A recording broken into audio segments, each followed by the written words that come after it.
ተሳታፊዎች የሰሜን ወሎ መንበረ ጵጵስና ሀገረ ስብከት ቤተ ክህነት የ2017 ዓ.ም አጭር የሥራ አፈጻጸም ሪፖርት። የሰሜን ወሎ ሀገረ ስብከት የ2017 ዓ.ም ዝርዝር የሥራ አፈጻጸም ሪፖርት በፎቶግራፍና ቪዲዮ ማስረጃዎች ጋር በ123 ገጽ በ6 ጽሑፍና እንዲሁም የመሪ ዕቅዱ በሚያዘው መሰረት በሰንጠረዥ ተዘጋጅቶ ለጠቅላይ ቤተ ክህነት ቀደም ሲል ቀርቧል። ይህ መረጃ ከዋናው ሪፖርት ላይ ተቀንጭቦ በአጭሩ የቀረበ ነው። የሀገረ ስብከታችን ሊቃነ ጳጳሳት ብፁዕ አቡነ ቄርሎስና ብፁዕ አቡነ ኤርምያስ በበጀት ዓመቱ የሚጠበቅባቸውን መንፈሳዊ፣ ማህበራዊና ልማታዊ ተልዕኮ በሚገባ ተወጥተዋል። ብፁዕ አቡነ ቄርሎስ በሕመምና በእርጅና ምክንያት ከእንቅስቃሴ የተገደቡ ቢሆንም በቤታቸው ሆነው በጸሎት በቡራኬና በምክር ያግዙናል። አልፎ አልፎም ቅርብ በሆኑ ቦታዎች እየተገኙ ትምህርተ ወንጌል፣ ቃለ ምዕዳንና ቡራኬ ሰጥተዋል። የአብነት ተማሪዎችን መርቀዋል። ሰለቸኝ ደከመኝ ታከተኝ የማይሉትና ስራ የማይጠግቡት ታታሪውና የወንጌል ገበሬው ብፁዕ አቡነ ኤርምያስም ምንም እንኳ በአካባቢው ከፍተኛ የጸጥታ ችግር ያለ ቢሆንም የእግዚአብሔር ጥበቃ ሳይለያቸው የመንፈሳዊ ቁርጠኝነትና ብርታት በሀገረ ስብከታቸው ስር ባሉ 14 ወረዳዎች ተደራሽ በመሆንና ከ100 በላይ ሐዋርያዊ ጉዞዎችን በማድረግ በገጠርና በከተማ የሚገኙ አብያተ ክርስቲያናትን አገልግለዋል። በመንፈሳዊ በማህበራዊና በራስ አገዝ ልማት ዘርፍም የሚጠበቅባቸውን የአባትነት የኖራዊነትና የመሪነት ሚና በሚገባ ተወጥተዋል። በዚህም መሰረት ከ12 የማያንሱ አብያተ ክርስቲያናት የህንፃ ግንባታዎች የመሰረት ድንጋይ አስቀምጠዋል።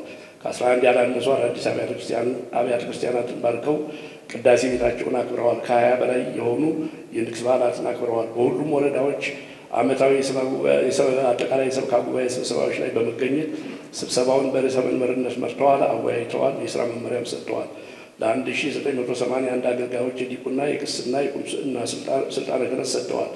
በቅዱስ ላሊበላ ገዳም ከ10 ጊዜ በላይ ሐዋርያዊ ጉዞዎችን አድርገው ለካህናትና ለአስተዳደር ሰራተኞች የተለያዩ ስልጠናዎችን ሰጥተዋል። ከአገልጋዮች ከእድር መሪዎችና ከምዕመናን ተወካዮች ጋርም በሰላም በልማትና በመልካም አስተዳደሩ ዙሪያ ተደጋጋሚ ውይይቶችን አድርገው የአሰራር አቅጣጫ አስቀምጠዋል። ከሁሉም በላይ በየዓመቱ ከታኅሳስ 27 እስከ 29 የሚከበረውን የጌታችን የመድኃኒታችን የኢየሱስ ክርስቶስ የልደት በዓልና ሰኔ 12 ቀን የሚውለውን የቅዱስ ሚካኤል ዓመታዊ በዓል ብፁዓን ሊቃነ ጳጳሳትን የፌዴራል፣ የክልል፣ የዞንና የወረዳ ባለስልጣናትን በመጋበዝ የቦታውን ክብር በሚመጠን ደረጃ አክብረው በብዙ መቶ ሺህ ለሚቆጠሩ ምዕመናን ትምህርተ ወንጌል፣ ቃለ ምዕዳንና ቡራኬ ሰጥተዋል። ከዚህም በተጨማሪ ብፁዕነታቸው የራስ አገዝ ልማቶችን የልህቀት ማዕከል ሊሆኑ የሚችሉ የታላላቅ አብነት ትምህርት ቤቶች ግንባታዎችን ማህበራዊና አስተዳደራዊ ስራዎችን በመምራት በማስተባበርና ግንባር ቀደም ተሳታፊ በመሆን ሰፊ ስራ ሰርተዋል። ዝርዝሩም በዋናው ሪፖርት ተካቷል። በተደጋጋሚ እንደተገለጸው በአካባቢያችን ባለው የጸጥታ ችግር ምክንያት እንቅስቃሴያችን በእጅጉ የተገደበ ቢሆንም በምናስተዳድራቸው 1543 አድባራትና ገዳማት የ10 ዓመቱን መሪ ዕቅድ ታሳቢ ባደረገ መልኩ አቅማችን የፈቀደውን ያህል ሰርተናል። ሰበካ ጉባኤን አጠናክረናል። ሰንበት ትምህርት ቤቶችን አስፋፍተናል። በጦርነት የተጎዱ አብያተ ክርስቲያናትንና የአብነት ትምህርት ቤቶችን በምንችለው አቅም ደግፈናል። በጠቅላይ ቤተ ክህነትና በሀገረ ስብከት የተመደበ ብር 5,038,066 ዓመታዊ የደሞዝ በጀት ለአብነት መምህራን እየተከፈለ ይገኛል። በበጀት ዓመቱ ብር 3,480,445 የሚገመት የአይነትና የገንዘብ ድጋፍ ለአብነት መምህራንና ደቀ መዛሙርት ተደርጓል። በ5 ጉባኤ ቤቶች ማለትም ንባብ፣ ዜማ፣ ቅዳሴ፣ ቅኔ፣ ሐዲስ ኪዳን 75 ተማሪዎችን በአዳሪነት እያስተማረ ባለው በአስፋ ገበተ ጽጌ ቅዱስ ጊዮርጊስ ከፍተኛ መንፈሳዊ ትምህርት ቤት እስካሁን ድረስ ላለው ስራ ብር 129,307,292 ወጪ የተደረገበት G+7 ሁለገብ ህንፃ በመጠናቀቅ ላይ ሲሆን ሌሎች ለተለያየ አገልግሎት የሚሆኑ ቤቶችን ተገንብተው በስራ ላይ ውለዋል። 300 ወንዶችንና 100 ሴቶች የአብነት ተማሪዎችን ተቀብሎ ለማስተማር ታስቦ በወልዲያ ከተማ በ23,921 ካሬ ሜትር ቦታ ላይ እየተገነባ ያለው የወቤላ ማርያም አዳሪ አብነት ትምህርት ቤት 7 ጉባኤ ቤቶች ግንባታ ሙሉ በሙሉ ተጠናቆ ለስራ የተዘጋጀ ሲሆን የወንዶች ማደሪያ G+2 ህንፃ ግድግዳውና ጣሪያው ተጠናቆ በሮች ተገጠሙለት ሲሆን ቀሪ ስራዎች በመሰራት ላይ ናቸው። ብፁዕነታቸው በዚህ ዓመት በሀገር ውስጥና በውጭ ሀገር የሚገኙ በጎ አድራጊዎችን አስተባብረው በድምሩ 6,227,905.12 የተገመተ የአይነትና የጥሬ ገንዘብ ድጋፍ በጦርነቱ ለፈረሱ አብያተ ክርስቲያናት፣ ለተፈናቃዮች፣ የተለያየ ችግርና ጉዳት ለደረሰባቸው ሰዎች፣ ለወረዳዎችና ለአጥቢያዎች ድጋፍ ያደረጉ ሲሆን ከዚሁ ገንዘብ ውስጥ ብር 3,734,240 በጦርነቱ ለፈረሱ አብያተ ክርስቲያናት ማሰሪያ የተሰጠ ነው። ብፁዕነታቸው በጦርነት ቀጠና ውስጥ ባለው በቡግና ወረዳ በአካል ተገኝተው በጦርነት ቀጠና ውስጥ ባለውና ድርቅ በተጎዳው በቡግና ወረዳ ውስጥ በአካል ተገኝተው በወረዳው በደረሰው ድርቅና የምግብ እጥረት የተጎዳውን ሕዝብ በተለይም በዚሁ ድርቅ የተጎዱ እናቶችና ሕፃናትን አጽናንተው የተመለሱ ሲሆን በአጠቃላይ በበጎ አድራጊዎች ትብብር 4,891.9 ኩንታል አልሚ ምግብና እህል 12,634 ሊትር ዘይት ለ26659 ስራ ሰዎች ተሰራጭቷል። ከዚህ ውስጥ 1299 ኩንታል ስንዴ ዱቄት፣ 1229.9 ኩንታል ምስር ክክና 8660 ሊትር ዘይት በልማት ኮሚሽናችን በኩል ለ4330 ተጠቃሚዎች በሁለቱ ዙር የተከፋፈለ ነው። በዚህ የበጎ አድራጎት ስራ የተሳተፉ ሌሎች አካላትም እንደ ብፁዕ አቡነ ኤልያስ ስዊድን፣ ብፁዕ አቡነ ጴጥሮስ ዘአሜሪካ፣ በእስራኤል የሚኖሩ አበው መነኮሳትና መነኮሳያት፣ አቶ ጴጥሮስ አክሊሉ የተባሉ ወንድም በአሜሪካ የሚኖሩ አርቲስት ንብረት ጎላውና ማህበረ ቅዱሳን የመሳሰሉት ይገኙበታል።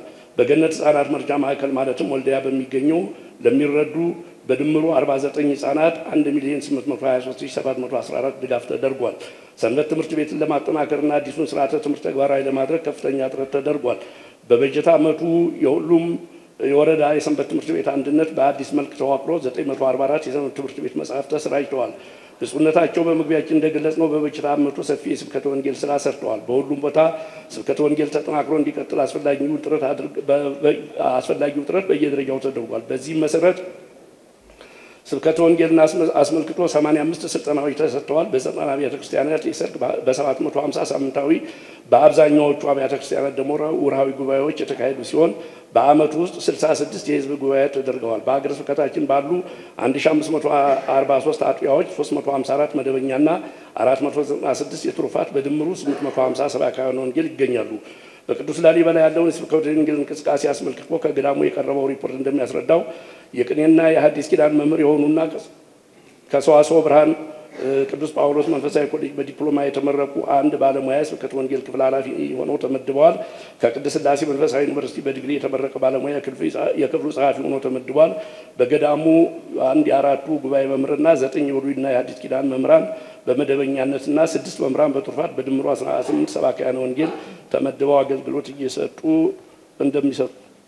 እየሰጡ መሆኑን ሪፖርቱ አረጋግጧል።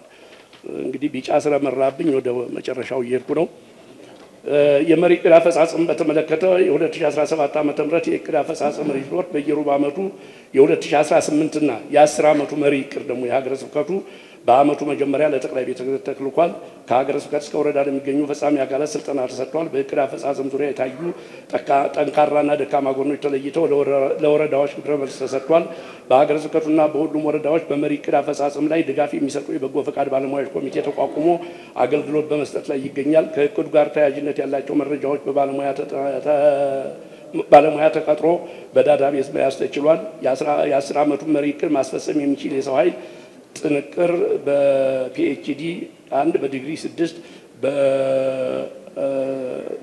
በማስተርስ 4 በድምሩ 12 ባለሙያዎች ተቀጥረዋል። በ2017 ዓ.ም ለካፒታልና ለመደበኛ ወጪ ብር 181,165,907.39 በጀት ተይዞ በበጀት እጥረት ምክንያት በስራ ላይ ያለው ብር 133,634,294 ሆኖ የአመቱ ስራ ተከናውኗል። ምንም እንኳ የአካባቢው ህብረተሰብ የኢኮኖሚ አቅም የተዳከመ በመሆኑና በጸጥታ ችግር ምክንያት ሙሉ በሙሉ ፐርሰንት ለመሰብሰብ ያላስቻለን ቢሆንም የአቅማችንን ያህል ሞክረን የጠቅላይ ቤተ ክህነት 35% ድርሻ 10,890,035 ብር ከ45 ሳንቲም ሆኖ ተመዝግቧል። ይህንንም ቢሆን ባለብን ችግር ምክንያት ጠቅላላን ማክፈል ባለመቻላችን ከዚህ ውስጥ 6 ሚሊዮን ብር በመንበረ ፓትርያርክ ጠቅላይ ሰበካ መንፈሳዊ ጉባኤ ገቢ አድርገናል። ቀሪውን በሚቀጥለው ገቢ እናደርጋለን። ይህንኑ 6 ሚሊዮን ብር ገቢ ያደረግንበትን ስሊፕ የሀገረ ስብከቱ ሊቀ ጳጳስ ብፁዕ አቡነ ኤርምያስ ለቅዱስነታቸው እንዲያስረክቡልኝ በታላቅ አክብሮትና እጠይቃለሁ።